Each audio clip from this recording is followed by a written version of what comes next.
Hello दोस्तों, नमस्कार। बहुत बहुत स्वागत है आपका हमारे इस यूट्यूब चैनल पे।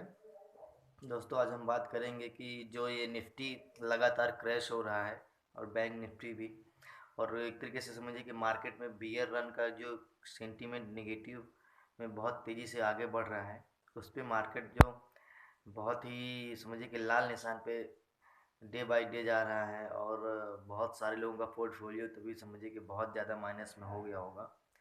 तो उन्हीं के बीच का जो कारण है उसका क्या निवारण है और ये क्यों हो रहा है, इन सभी बातों पे आज हम डिस्कस करेंगे। और जो भी हमारे प्यारे भाई लोग इस चैनल पे नए आए हुए हैं, वो हम आपको बता दें कि हम अपने इस यूट्यूब चैनल पे दोस्तों ट्रेडिंग एंड इन्वेस्टिंग से रिलेटेड वीडियोस लाते रहते हैं, जिससे कि आपको ट्रेडिंग में और इन्वेस्टिंग में और भी कॉन्फिडेंस के साथ में आप काम कर सकें। जो भी हमारे पास जानकारी रहती है हम आपको वो शेयर करते हैं। तो चलिए दोस्तों, मार्केट क्रैश क्यों हो रहा है, उसके पीछे और क्या क्या पॉइंट्स हैं, उस पर हम बातचीत करेंगे। तो चलिए वीडियो को शुरुआत करते हैं। जो भी हमारे प्यारे दोस्त भाई लोग नए आए हुए हैं वो चैनल को सब्सक्राइब कर सकते हैं।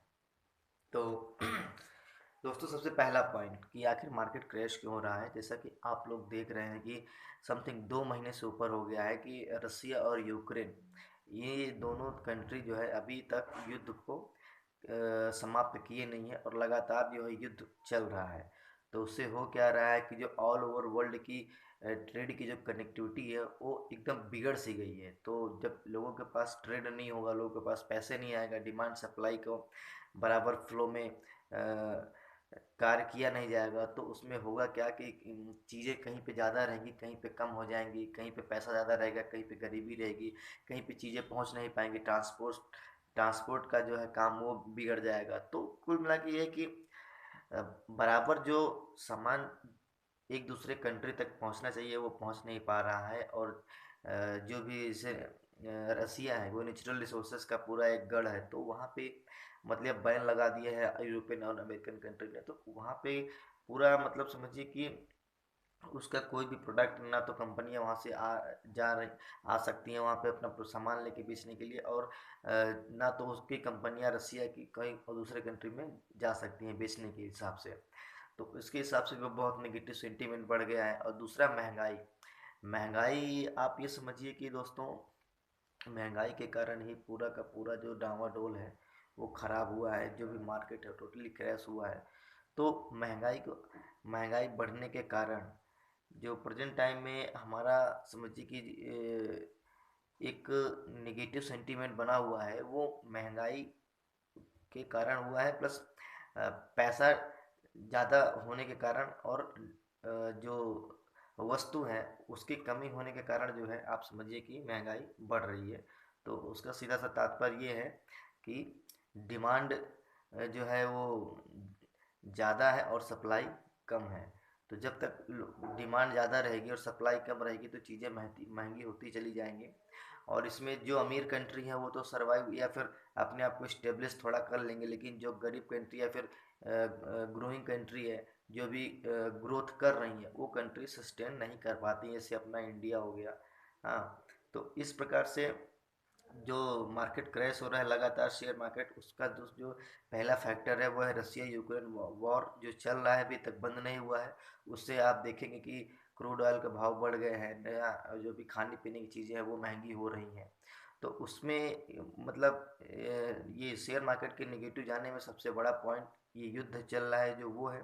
और दूसरा, महंगाई होने के कारण जो है फेडरल रिजर्व बैंक ने, अमेरिकन फेडरल रिजर्व बैंक, वो जो है अपना इंटरेस्ट रेट हाई कर दिया है।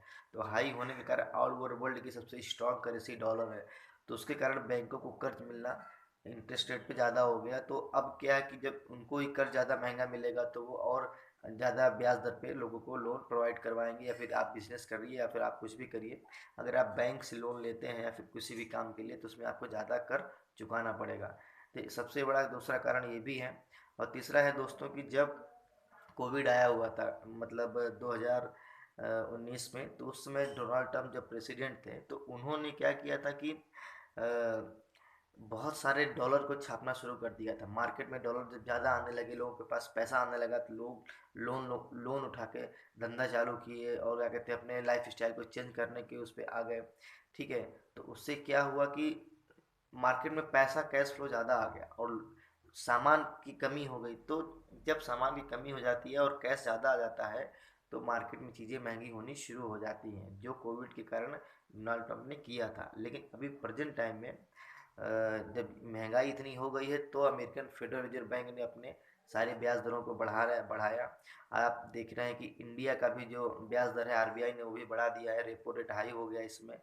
तो तो इसके कारण भी मार्केट जो है वो अभी फिलहाल नेगेटिव की तरफ जा रहा है। तो आप ये समझिए कि रशिया यूक्रेन वॉर एंड महंगाई होने के कारण फेडरल रिजर्व बैंक का जो ब्याज दर बढ़ना वो, एंड जो तीसरा सबसे बड़ा फैक्टर रहा है दोस्तों वो है इंडियन मार्केट टू क्रैश होने में कि जो फॉरेन इन्वेस्टर हैं वो ज़्यादा से ज़्यादा अपना पैसा निकाल रहे हैं मार्केट में, क्योंकि उनकी जो ब्याज दरें हैं वो बढ़ गई हैं और उनको अब मालूम हो गया है कि अभी हम ज़्यादा समय तक इन्वेस्ट अदर कंट्री में नहीं कर पाएंगे, क्योंकि उनको अभी वहीं पे उनके कंट्री में ही उनको ज़्यादातर ब्याज चुकाना पड़ेगा, जिसके हिसाब से अभी मार्केट में वो अपना पैसा बाहर निकाल रहे हैं। तो जब बाहर निकाल रहे हैं तो मार्केट में जो है जो फॉरेन इन्वेस्टर हैं वो निकलने के कारण भी मार्केट जो है वो क्रैश हो रहा है। और प्रेजेंट टाइम में आप देखेंगे कि जो अपना 600 बिलियन डॉलर का अपने पास फॉरेक्स रिजर्व था वो भी धीरे धीरे घट रहा है। और सबसे बड़ी बात जो है इसमें कि दोस्तों जो ट्रेडिंग होता है अपना इंडिया, आप ये समझिए कि जो आयात होता है निर्यात होता है उसके हिसाब से अपने यहाँ पे बहुत ही माइनस डिफिसिट में चल रहा है। कि समझिए कि अगर 400 अरब डॉलर का निर्यात हो रहा है तो 600 अरब डॉलर का इम्पोर्ट क्या कहते हैं मतलब आयात भी हो रहा है। तो इस तरीके से जो निर्यात है अपने इंडिया से बाहर सामान जाना चाहिए वो जो है अभी प्रेजेंट टाइम में बहुत ज़्यादा मतलब समझिए कि जो उसका एक बराबर का बैलेंसिंग होना चाहिए आयात है निर्यात में, वो चीज़ अभी घाटे पे चल रहा है, जिसके कारण भी जो फॉरेन इन्वेस्टर हैं वो डरे हुए हैं कि इंडिया टॉप 10 ग्रोइंग कंट्री में जो है वो इसमें सिर्फ इंडिया ही है जो नेगेटिव माइनस में आता है, बाकी अदर कंट्री के मुकाबले से जापान हो गया और अपना कनाडा होगा, यूएसए हो गया। तो उसके हिसाब से अपना इंडिया जब माइनस की इसका बैलेंस ही नहीं हो पा रहा है तो इसके हिसाब से भी फॉरेन इन्वेस्टर जो है अभी डरे हुए हैं। तो मार्केट क्रैश हो रहा है और बिकवाली बहुत ज़्यादा हो रही है। तो तीसरा कारण दोस्त ये है कि जो फॉरेन बिकवाली हो रही है। और सप्लाई एंड डिमांड चौथा, आप ये समझिए कि सप्लाई डिमांड, जैसे मान लीजिए ये एक पेन है, एक पेन की कीमत 10 रुपये है, अभी इसकी कीमत 10 रुपये है, लेकिन इसको खरीदने वाले 10 लोग आएंगे आके बोलेंगे कि नहीं हमें ये 20 रुपये में चाहिए, क्योंकि सबको पेन चाहिए, ठीक है, और पेन एक ही है, तो ऑटोमेटिकली इसका भाव बढ़ जाएगा दोस्तों। तो कुल मिला के ये है कि जिस चीज़ की जितनी डिमांड होनी चाहिए उसके हिसाब से सप्लाई नहीं हो पा रही है। चाहे आप वो खाने पीने की चीज़ें देखिए, इलेक्ट्रॉनिक सामान देखिए, या फिर किसी भी सेक्टर में देख लीजिए, अगर सप्लाई क्या कहते हैं नहीं बराबर रहेगी और डिमांड ज़्यादा रहेगी तो ऑटोमेटिक जो है उसका भाव बढ़ने वाला है, महंगाई बढ़ने वाली है। और इसी के कारण भी जो है हमारा स्टॉक मार्केट क्रैश हो रहा है। तो ये सबसे बड़ा कारण है स्टॉक मार्केट के क्रैश होने का कि डिमांड एंड सप्लाई का जो बैलेंस है वो टोटली गड़बड़ हो गया है। तो दोस्तों जो हमारा अगला पॉइंट है कि जो फेडरल रिजर्व बैंक है, फेडरल रिजर्व बैंक ने जब अपना वो बढ़ा दिया अपना क्या कहते हैं रेपो रेट बढ़ा दिया, अपना इंटरेस्ट रेट बढ़ाया, तो उसके कारण भी लोगों को जो है वहाँ पे वहाँ के बैंकों को या फिर कहिए कि ऑल ओवर वर्ल्ड में जो है वो कैश फ्लो होना या फिर पैसा जाना डॉलर वो कम हो गया। तो कहीं ना कहीं एक बहुत बड़ा धक्का लगा है, जितने भी ऑल ओवर कंट्री है उनको साइडबैक लगा है कि उनका सबका मार्केट इस समय आप देखेंगे कि नेगेटिव में जा रहा है, क्रैश हो रहा है। और समझिए कि आने वाले समय में मई जून तक जो है मार्केट क्रैश होने का पूरा पूरा अनुमान है। और इंडिया जैसे ग्रोइंग कंट्री के हिसाब से अगर देखा जाए तो जो रिकवरी है वो होने में बहुत ही ज़्यादा टाइम लग सकता है, क्योंकि रिकवरी पैसा जाने में तो जल्दी निकल जाता है, लेकिन जब उसको आना होता है तो पैसा बहुत स्लो स्लो, और बहुत सारे सरकार को रीजन बताने पड़ते हैं कि आप इंडिया में क्यों इन्वेस्ट करिए और इन्वेस्ट करने का आपको फ़ायदे क्या मिलेंगे, यहाँ पे आपको इंटरेस्ट रेट कितना देना पड़ेगा, हाँ, और आपको मार्जिन कितना मिलेगा आप अगर यहाँ पे इन्वेस्ट करेंगे। तो कुल मिला के ये है कि टोटली ये भी जो सेंटीमेंट है वो नेगेटिव हो चला है, नेगेटिव के हिसाब से भी जो है मार्केट क्रैश हो रहा है। तो फेडरल रिजर्व बैंक भी इसमें सबसे बड़ा कारण हमारा बनता है। और दोस्तों जो हमारा अगला पॉइंट है कि क्यों गिर रहा है, उसके पीछे है आरबीआई का रेपो रेट बढ़ना। तो अगर आरबीआई ने रेपो रेट बढ़ाया हुआ है तो सीधी सी बात है दोस्तों कि हमें जो है वो लोन महंगा मिलेगा। हमें उसकी अपने घर की ईएमआई हो, अपने गाड़ी की ईएमआई हो, वो चुकाना बहुत ही महंगा पड़ेगा। तो इसके हिसाब से भी जो है अब जो स्टॉक मार्केट में जिन लोगों का पैसा लगा हुआ था वो लोग अपना पैसा धीरे धीरे निकाल रहे हैं या फिर पैसा लगाना कम कर दिए हैं। तो सीधी सी बात है कि अगर पैसा लोग उसमें से निकालेंगे अपने जो भी इन्वेस्ट किए हैं, या फिर महंगाई बढ़ेगी या फिर लोन बढ़ेगा, तो उसके हिसाब से भी जो है लोग अपना पैसा निकालते हैं। तो ये भी एक कारण है कि जो महंगाई के कारण हिसाब से सरकार ने रेपो रेट बढ़ा दिया है कि महंगाई को कंट्रोल करने के कारण। लेकिन आप देखेंगे जैसे ही 40 बेसिस पे पॉइंट पे आरबीआई ने अपना रेपो रेट बढ़ाया है, वैसे ही अमेरिकन फेडरल ने 50 बेसिक पॉइंट पे जो है उसको इंक्रीज कर दिया है। तो कुल मिला के जो लबोलुआब है कि जो महंगाई कंट्रोल होनी चाहिए वो कंट्रोल होने का नाम नहीं ले रही है। तो महंगाई कैसे कंट्रोल हो, जब तक वो बैलेंस नहीं बनेगा डॉलर और रुपया में, या फिर इंपोर्ट या फिर एक्सपोर्ट में, तब तक महंगाई कंट्रोल में नहीं आएगी। और अभी जो एक डर का माहौल है इन्वेस्टर के अंदर कि अभी युद्ध भी चल रहा है, चाइना का टेंशन इधर, और यूरोपियन मार्केट में क्रूड ऑयल महंगे होने के कारण वहाँ पे इतना ज़्यादा डिमांड है तेल की। और जब भी आप देखेंगे कि क्रूड ऑयल महंगा होता है तो चीज़ें जो हैं, स्टॉक मार्केट गिरता है, चीज़ें महंगी होती हैं, क्योंकि इंपोर्ट एक्सपोर्ट पर उसका असर होता है। तो ये भी एक बहुत बड़ा कारण है दोस्तों। तो एक हमारा अगला पॉइंट है कि क्यों क्रैश हो रहा है। आप ये समझिए कि जो रेपो रेट बढ़ा दिया सरकार ने इसका, ठीक है, और दूसरा जो है मान लीजिए कि एफआई निकाल ही रहे हैं तो उसमें भी आपका माइनस हो रहा है। और जो एक सबसे बड़ा फैक्टर है ये है दोस्तों, आप समझिए कि जो एक मान जैसे आपने एफडी करवाया और एफडी पे आपको 10% के हिसाब से आपको ब्याज मिल रहा था, जब सरकार महंगा कर देगी तो उसमें आपको जो इंटरेस्ट रेट है वो आपको कम मिलना शुरू हो जाएगा। तो इसके हिसाब से भी ये कारण बनते हैं।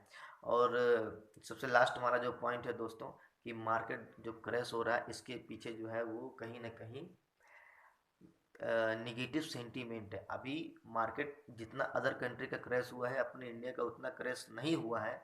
लेकिन एक जो बियर रन चल रहा है, जो एक बहुत बड़ा प्रेशर है मार्केट पे कि इंडिया ग्रोथ तो कर रहा है, लेकिन ग्रोथ के हिसाब से जिस हिसाब की सप्लाई होनी चाहिए चीज़ों की वो सप्लाई नहीं हो पा रही है। जब आप सप्लाई नहीं करेंगे तो चीज़ें महंगी होंगी, महंगी होने के कारण लोगों को ज़्यादा पैसा चुकाना पड़ेगा, लोग खर्च करना कम करेंगे तो इंडस्ट्रियों का ग्रोथ कम हो जाएगा, बिजनेसेस आगे बढ़ना, उनकी मार्जिन कम हो जाएगी। तो कुल मिला के कि जो टोटली क्रैश होने का सेंटीमेंट है वो है दोस्तों महंगाई। महंगाई को कंट्रोल करने के हिसाब से सरकार ने अपने रिजर्व बैंक का जो है ब्याज दर बढ़ाया, ठीक है।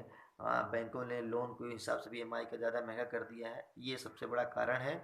और रसिया यूक्रेन वॉर ये भी एक कारण बनता है। तो आप समझ गए होंगे दोस्तों कि जो ये शेयर मार्केट क्रैश हो रहा है इसके पीछे का पूरा रीज़न क्या है। महंगाई, वॉर जो अभी युद्ध चल रहा है, और जो reserve bank, federal reserve bank और आरबीआई ने अपने रेट बढ़ा दिए हैं, उसके कारण लोगों को अब लोन मिलना महंगा हो गया। तो उसके कारण भी अपना मार्केट क्रैश हो रहा है। और फॉरेन इन्वेस्टर जो स्टॉक मार्केट से बिकवाली लगातार कर रहे हैं, तो ये भी एक बहुत बड़ा फैक्टर है जो कि स्टॉक मार्केट क्रैश हो रहा है। तो अब आप टोटली आप समझ गए होंगे कि मार्केट क्रैश होने के पीछे का कारण क्या है। और अगर आप मार्केट में नए हैं दोस्तों तो आप अपना ज़्यादा पैसा इसमें मत लगाइए। अभी फ़िलहाल आप वेट एंड वॉच की स्थिति रखिए। हाँ, आप शॉर्ट सेलिंग करके थोड़ा थोड़ा पैसा आप स्टॉक में लगा के देख सकते हैं। और जो इंडेक्स की ट्रेडिंग है वो आप समझिए कि बहुत ज़्यादा वोलेटाइल है और आप का पैसा उसमें जा सकता है। तो मैं कोई रिकमेंड नहीं कर रहा हूँ, और सिर्फ मैं ये वीडियो एक एजुकेशन, एक जानकारी के हिसाब से बना रहा हूँ। कोई भी डिसीजन होगा वो आपका फाइनल डिसीजन रहेगा दोस्तों। इसमें हम आपको सिर्फ एक जानकारी दे सकते हैं जिससे कि आपका कॉन्फिडेंस बढ़ा रहे। तो आज का वीडियो दोस्तों आपको कैसा लगा आप लोग ज़रूर कमेंट करके बताइए, जिससे कि हम आगे भी ट्रेडिंग एंड इन्वेस्टिंग से संबंधित वीडियो लाते रहें। और अभी जो महंगाई का और जो मार्केट क्रैश का जो दौर चल रहा है कब तक चलेगा और आगे क्या इसके रिकवर होने की संभावना है, इस पर भी हम आपको आगे बताते रहेंगे दोस्तों। तो बने रहिए हमारे इस चैनल के साथ में। तो मिलते हैं अगले वीडियो के साथ में, तब तक के लिए दोस्तों हाँ, जो भी हमारे नए भाई लोग हैं वो चैनल को सब्सक्राइब कर सकते हैं।